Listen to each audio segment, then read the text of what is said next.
feeling so much and experiencing so much and not knowing where to put it or how to communicate it, or worrying about being misinterpreted. And that's where visual arts really steps up for me. And I can create something just based on feeling or intuition, or just something that inspires me to create a piece that speaks to that experience. And I said it earlier, I really love looking at people, looking at my art, and just seeing what they're taking in and what they're experiencing looking at it, and hearing what they have to say, which is which is always so much fun, and also can also be humbling. All right, so my name is Lelaina Scott. I just say artist, visual artist, but if you want to be more specific, I'm a portraiture artist.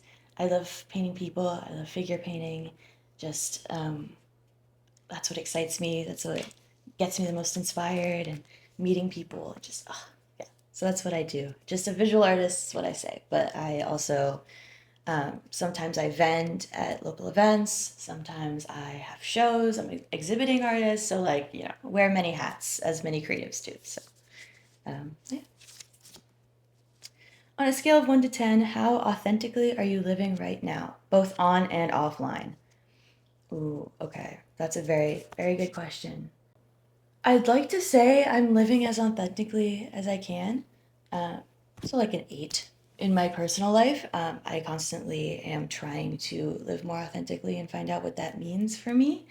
Um, and that changes day by day.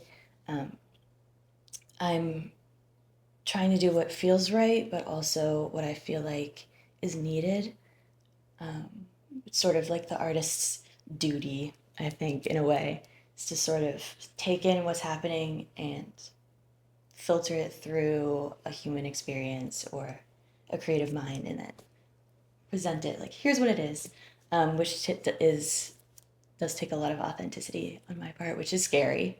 But the more that I lean into being my authentic self and finding out what that means, the more I am happy and just content and creating more art that I'm proud of. So I'm definitely striving for that. Online is fascinating because, as many creatives know, for some reason, we also have to be content creators. You know what I mean? We have to pitch ourselves, brand ourselves, put ourselves out there, constantly keep up with the algorithm to get our art in front of eyes, right? And does that feel authentic all the time? Definitely not. Sometimes you have to do what you have to do. And through that, then you can become more of your authentic self, authentic artist self. But it's definitely something that I'm actively struggling with, right? Because I want to be authentic to myself, but I also want this to be my job one day, which means sometimes you got to play the game, right? And does that always mean that it feels authentic? No. But you have to do what you have to do. So, trying to keep true to myself in my offline life makes playing the game a little bit easier on the online life. So, it's a good question. I like that.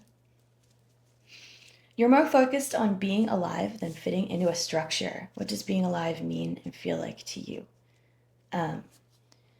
I describe myself just as a living artist. That's what's on all of my, social media and stuff like that. But I think that's something that I've embraced recently, in terms of thinking of myself as actively growing, actively creating, but also in terms of I'm a human being. I don't use AI. I don't use a lot of generative tools. I try to stay authentic to myself and my thought process and creating, and also just the fact that I'm a human being.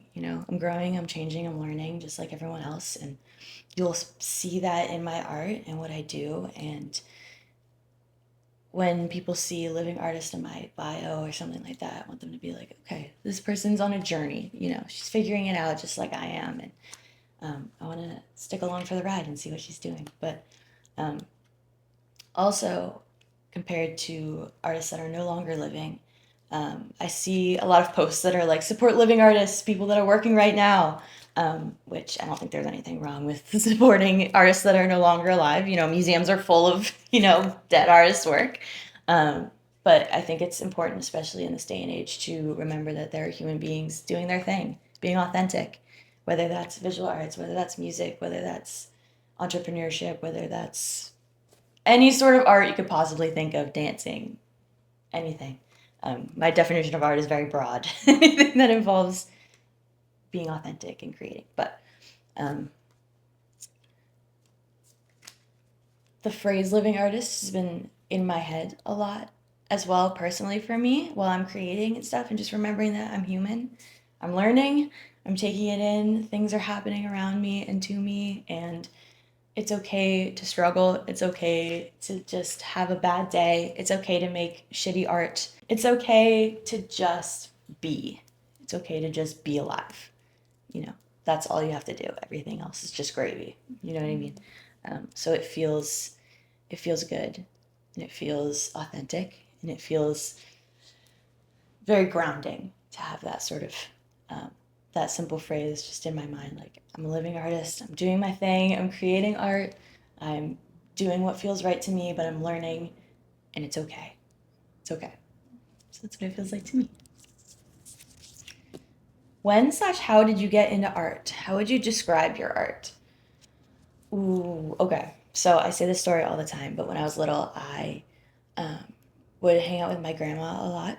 She would take me to Michael's, just sit me down in the kitchen, just tons of art supplies, stuff from like sticky notes and like pens and stuff like that. It wasn't sophisticated at all, but I would just sit there for hours and just play around. Sometimes she'd like take me to Michael's and get me an art kit. It would be like the best day ever. Um, so I was always just sort of creative and curious and doing things with my hands and just letting it happen. And that's something that I've been really wanting to tap into again, as well as that feeling of just like not creating for anything. Like, I'm playing with this Play-Doh because I want to. You know what I mean? That's something I definitely want to tap into now. But when I think of being an artist, I think of that time and the sort of raw, creative, childlike whimsy of it all. Um, and in high school, I focused more on music. I picked up the violin in middle school, played that for a while, but then I started getting really into um, guitar. And I was a big fan of a lot of bands when I was younger and a teenager. Music really connected with me, and I would start like watching videos of them play or go see them play live, and I'd be like, man, I want to do that. I want to do that so bad. It looks like so much fun, and so just the creative energy is just amazing. It was just so like inspiring to me. So I started playing guitar in high school. I joined, it's called Rock Ensemble, which is, is so much fun, but it also taught me so much discipline, which is really important for my creative practice now. Because the way that it worked, it was just a bunch of musicians, guitarists, bassists, vocalists, percussion. We would just make a set list of these like iconic, rock songs, and um, people would switch out for each song. So for every song, it was a different group of musicians, which was also very, very fun. So you were never playing with the same group of people. Um, and if you did not learn your part, you were off the song, because there was someone else who knows it and they're going to come up and they're going to play it. So that level of discipline was something so important that I learned while doing Rock Ensemble and having a good time. And I made lifelong friends. So it was really amazing. And that's what pushed me to um, continue with music into college, kind of. I didn't want to go into music because that's scary. So I went into communications. I did a lot with radio. I went to Pitt for a little bit. I was part of WPSU, or WPTS, excuse me. And it was a good time. I was surrounded by fellow music lovers. And at the same time, I sort of had this like nagging of like, you know what? I want to do music. We're here for however long we're here for. I want to do what I want to do. At the same time, COVID happened. So I made the decision to go back to Penn State, which is where I'm from, and I get the staff discount because my parents work for the university. So that would be a smarter financial decision to graduate with, a degree in the arts and not be $80,000 in debt. So, um, unfortunately, I did not have a very pleasant experience at the School of Music at Penn State. Being a woman and being a contemporary musician who didn't learn the same way as everyone else did, sort of caused me to get sort of pushed out. But at the same time, I started focusing more on my visual art. During COVID, I was back at home. I had a lot of time on my hands, and I was back with my childhood craft and art supplies, which I would play with all the time when I was little in my room. And sort of reconnecting with that was something that was so special, and one of a silver lining in the whole mess that was the pandemic. I just reconnected and found that spark again for my visual arts. And now I had the discipline from being in rock ensemble. I had the experience of learning and learning how to teach myself, which is something that's really, really important, I think, as an artist, is to continue to teach yourself and to learn. So all of these things sort of came together, and I started taking my art more seriously. I started applying to galleries. I had my first solo show when I was at Penn State at one of the galleries that's on campus, which one of my favorite stories I like telling about that is I put everything up. It's a brick wall, which since then they've put up drywall, which thanks, appreciate that. So you couldn't really like hammer nails into the wall. So I used like these heavy duty command strips. I put all my art up. It was great. I went to work the next day and I got a DM on Instagram from someone that I didn't know. And they were like, hey, I'm a student in the School of Visual Arts, and I went into the Patterson building and I noticed that all of your paintings fell down overnight. Yeah. So I'm freaking out because like I'm at work right now, like, and the cafe that I worked at in the same building was a flooring store. So I like ran over and I was like, listen, Mark, I need the strongest tape that you have. And he was like, I got you. So he gave me like this white Gorilla Tape and I went right over. I put everything back up. We fixed it. We figured it out. But at the time it was not funny. But in retrospect, it was a good like learning experience and also just a taste of like the chaos that is being an artist and learning how to think on the fly and fix stuff like that, because it's going to happen, it's going to happen. I'm a living artist. I'm learning. We're figuring it out. But yeah, that was what a moment. So I have not used command strips in my shows since. There you go. And I continued that practice. I got more commissions from people, which is very nice. I met a lot of people in the School of Visual Arts and professors who I really connected with. It felt very much like a mentor-mentee sort of relationship where it was casual enough that we could go and just be like, listen, I'm really struggling with this right now. Can we just like talk for a little bit? But also we respected each other's opinion. There was a mutual respect that I did not get at the School of Music that really revolutionized the way that I thought about art. I was like, it doesn't have to be kissing ass and coming in from the bottom. You can come in and be like, here's what I do. I believe in it. I want to learn. I want to grow. I'm going to keep going.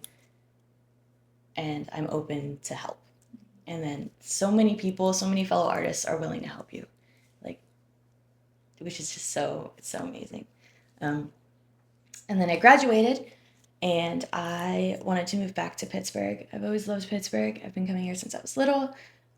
And the art scene here is just vibrant and beautiful. And there's always going to be, a couple bad eggs or cliques or whatever. But we're all sort of in the same boat, and we're all learning together, and we're all working together, and it feels like a sense of community that I haven't felt in a long time. So I'm just so grateful to be back here. I'm so grateful to have been welcomed with open arms to a lot of the arts opportunities that I've had here, and I just want to keep going, keep it going.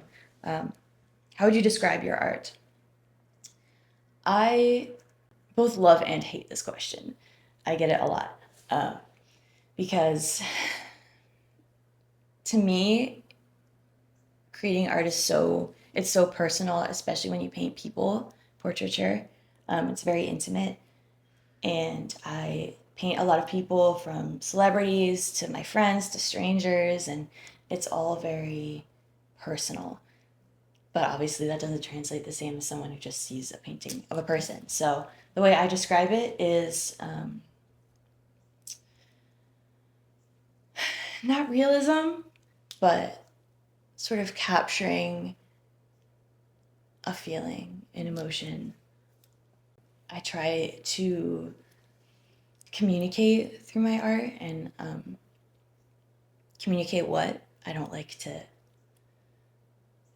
say specifically for each piece, because I love hearing the way people interact with it.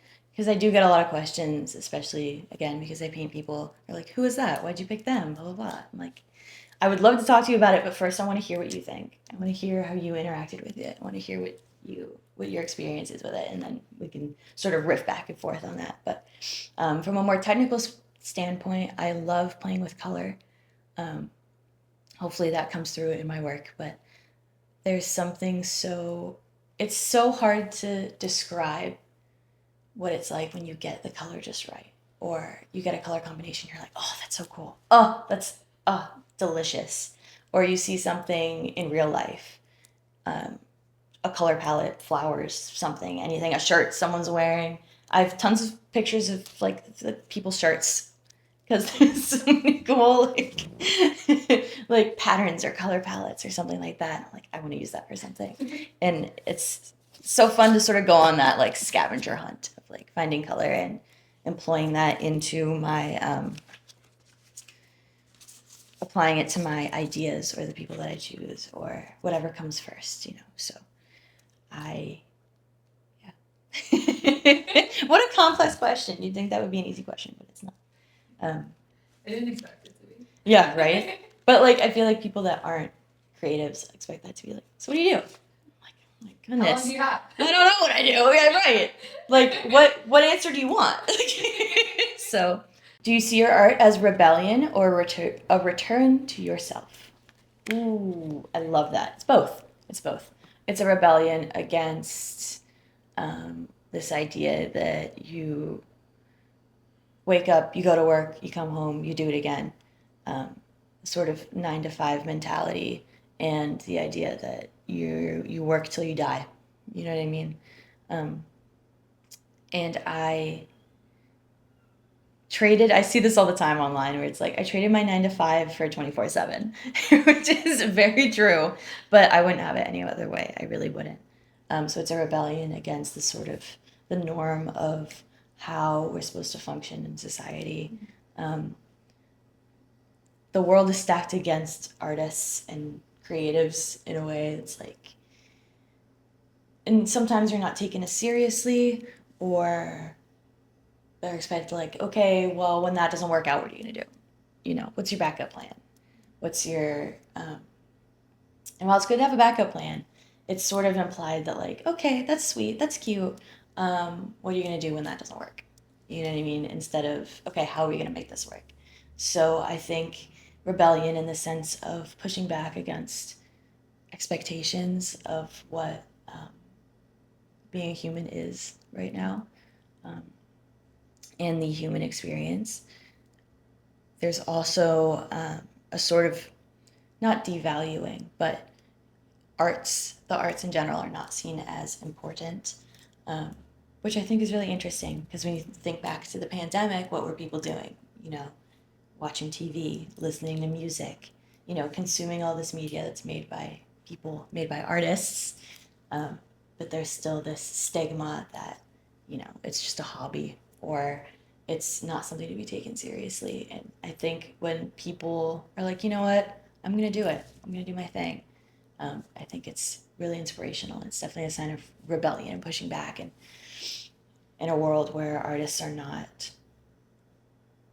valued as much as being a CEO, or being, having a lot of money, or having 3 houses. You know what I mean? I think it's really powerful to be like, this is what I'm going to do. Am I going to eat ramen for months at a time? Yeah, probably. But it's okay. That's what I want to do. And so, in that sense, it's definitely a rebellion. It's also a rebellion internally, because when you're raised that way and you're sort of raised in this world of here's what's valuable and here's what you need to work on. Um, that's pretty deeply ingrained, especially when you're in school and you're just learning. But to rebel against that feeling of like you should get a real job, or you are being a disappointment, or like you're not living up to expectations, or something like that. When you come back to art constantly, that's a rebellion of no, I'm going to trust myself. I'm going to do what I want to do. I'm going to do what feels right. And that's really hard, especially in today's society. So it comes back to being true to myself as well, because at the end of the day, this is what I want to do. This is what I come back to. This is what I want to foster and grow. And I know a lot of fellow creatives can relate to that. And just the feeling of there is no plan B. It's this or die. You know what I mean? Let's do this until I can't do it anymore. Um, physically, probably, is when I will stop. But um, that drive and that passion is something that's so important. And so, again, like the world really tries to beat that out of you. It really does. So anytime someone steps up and they're like, I'm going to keep doing it, I'm going to feed into it, it's really inspirational and powerful. So I think there's definitely a balance of authenticity and true to yourself, and while also pushing back and being rebellious. And I think you need both to be a successful artist, successful in the sense of feeling, but also being a working artist, So, yeah. I love that question. It's a really good I question. would be good. You said your art speaks for you. What is it saying that you struggle to put into words? What do you want people to feel when they see your art?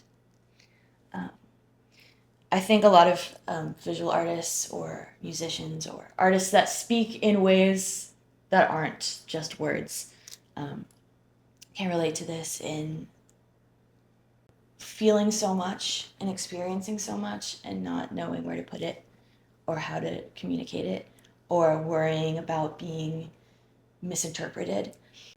And that's where visual arts really steps up for me. And I can create something just based on feeling or intuition, or just something that inspires me to create a piece that speaks to that experience. And I said it earlier, I really love looking at people, looking at my art, and just seeing what they're taking in and what they're experiencing looking at it, and hearing what they have to say, um, which is which is always so much fun, and also can also be humbling. Which is, I've had people, again, when I paint people, um, I love the way the brain works in recognizing faces, and the way humans are supposed to work in the way that they recognize that's a human face, or that's an emotion, or it's conveying something. And sometimes that misses the mark, and people will let you know. And I love that. I really do, because it's like, okay, I really love that now I know how you interpreted that, and I want to know why. You know what I mean? And I want to hear what your perspective is on it. And sometimes they don't want, they're like, it doesn't look like so and so. And then they move on, which is okay. That's fine. Keep me humble. But also, it's another taste of the insight of people that are experiencing my art. And it's just as valuable as someone saying that they love it, I think.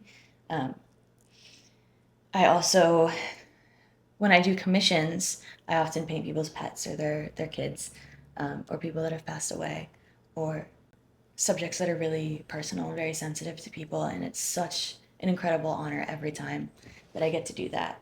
Um, but it's also a lot of pressure because this person either grew up with this person or like got to know them on such an intimate level because they were so close. Or, I mean, pets are beyond family. You know what I mean? It's just so special, and it's a lot of pressure to capture that.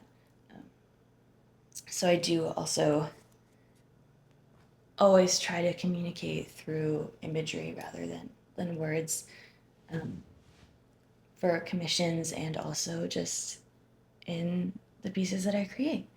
Um, and sometimes there isn't really a clear reason that I could put into words. There's just like, I need to do this. I need to get this out. I need to manifest this idea that I've had. Um,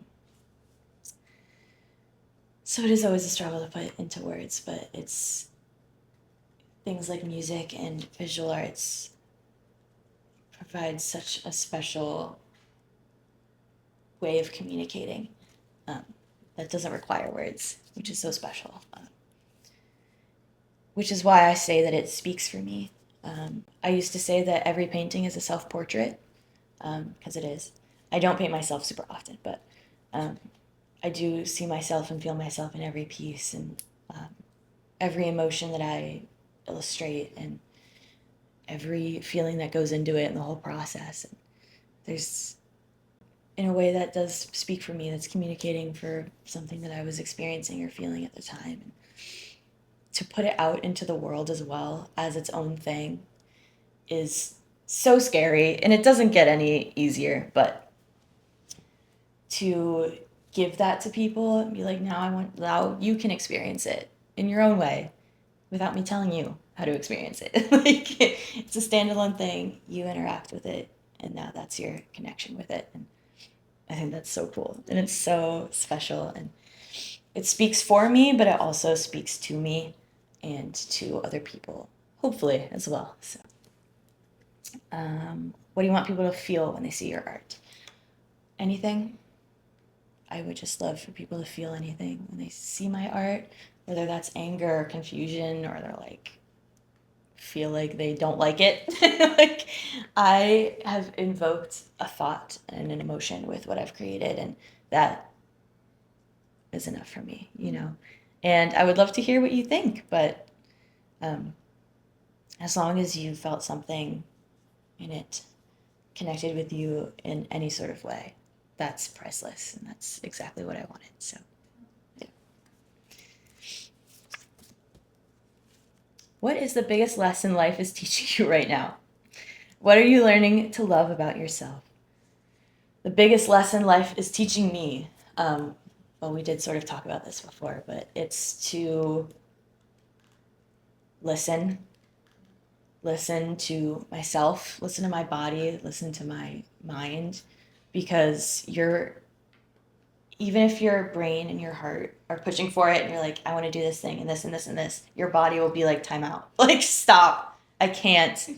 You're running on empty, and it makes you stop and then reflect and be like, you know what I've been creating hasn't really been my most proud work, or I could see that I was running on low. And learning to listen to that and to rest, and by rest I mean do nothing. Like, not rest as in rest and draw and do studies, like rest as in like just lay down and watch some trash TV or something and just turn off for a little bit, because that is just as important as getting up and sitting at your desk and painting or doing whatever, doing your creative practice. So life is teaching me to slow down and listen to myself and take care of myself, and to listen to the people around me and to ask for help, because no one does it alone. And there isn't, I saw this on Instagram, I think, but nobody gets a prize at the end for not asking for help. And that's really sat with me as well because I do have trouble asking for help. Um, I don't know what that is. We can psychoanalyze that all day, but it's true. And you're not going to get a special high five at the end of the day because you didn't ask for help. And people are in your life because they love you and they care about you and they want to help you. And you can return the favor when they need help as well. And that's what being human is. We're living artists, we're figuring it out, we're here for each other, and it's okay to ask for help. So life is teaching me to chill out and ask for help. What are you learning to love about yourself? I really appreciate this question because it's always so hard, and I'm going to try not to cry. But passion. I spent a lot of my life not appreciating myself and really struggling with my mental health. And sort of navigating that while also being a teenager and growing up and trying to decide what I want to do for the rest of my life. And it's, yeah, a lot of people are struggling with that as well in that stage of life. And I'm very grateful that I did ask for help. And I've been on antidepressants for 5 years, 6 years now. And it's changed my life. So I'm learning to love about myself is my passion.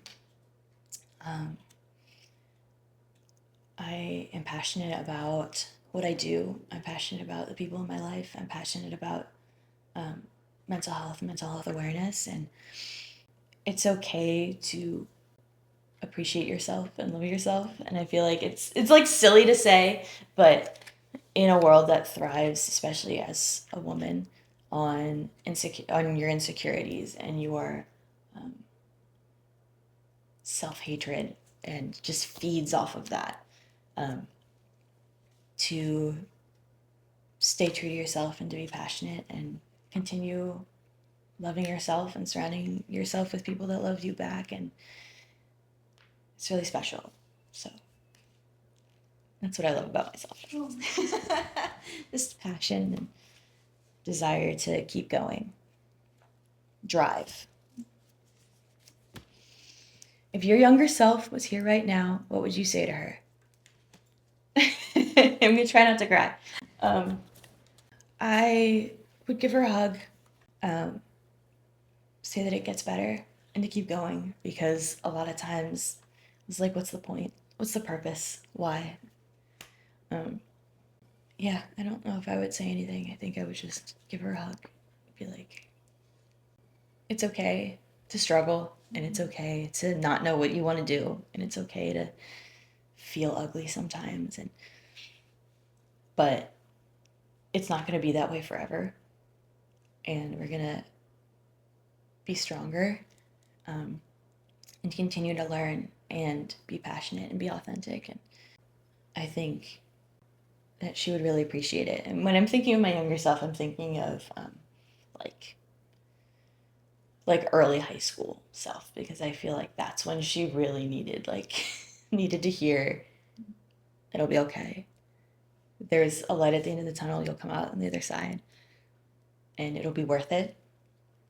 So yeah, I would just love to give her a hug. Hope she's doing well.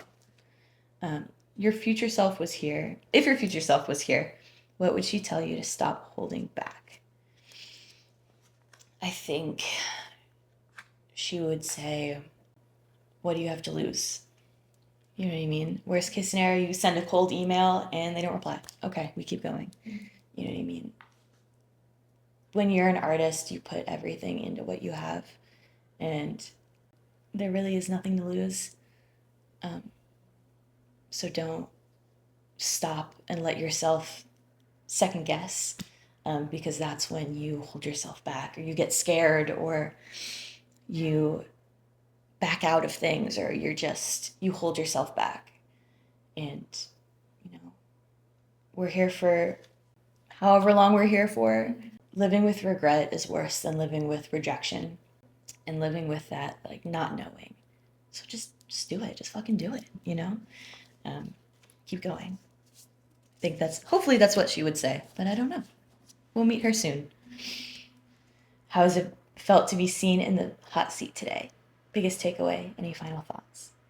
It has been so special and such an honor to be here, and to be vulnerable and talk about my art with a kindred spirit and anyone who comes across these videos on the internet. And it's an honor to be part of your creative journey and what you're doing here and giving a platform to fellow creatives and entrepreneurs. And I think I was so nervous, but in like a good way, like excited nervous.